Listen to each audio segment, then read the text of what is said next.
aloud from the big book of Who Killed Amanda Palmer for story time, and we're going to do it again.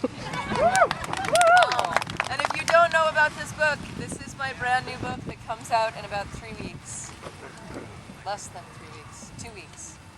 And it's a book of photographs of me dead in all sorts of interesting places, with stories by Neil Gaiman.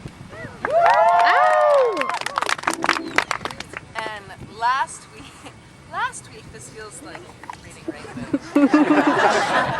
Last week, boys and girls, we read about Amanda dead with her head crushed in by a typewriter.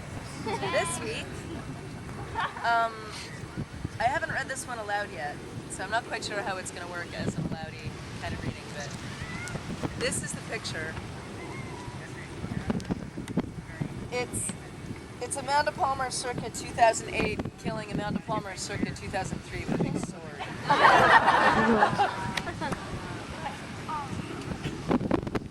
Photographed by Kyle Cassidy.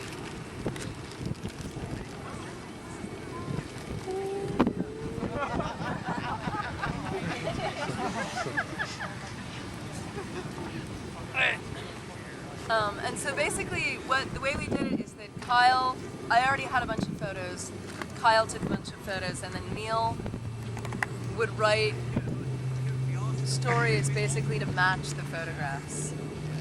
And so Kyle had this idea that we were going to do it, Amanda killing an Amanda, and then Neil wrote the story to go along with it.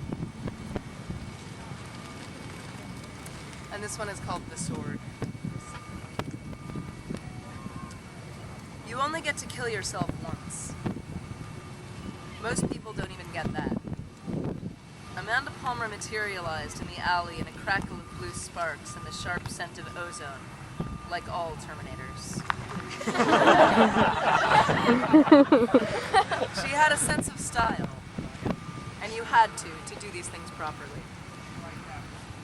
She saw Amanda Palmer where she expected to see her, outside the nightclub's service entrance.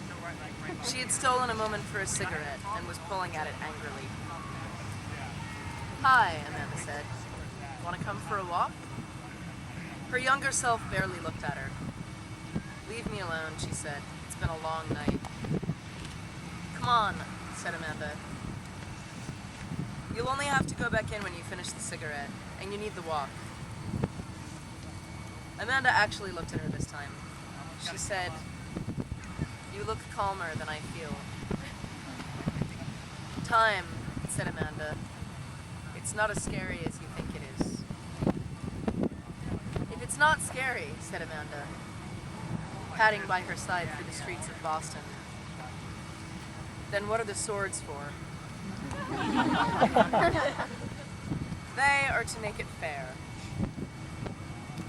She said it, and knew as she said it that it would not be fair.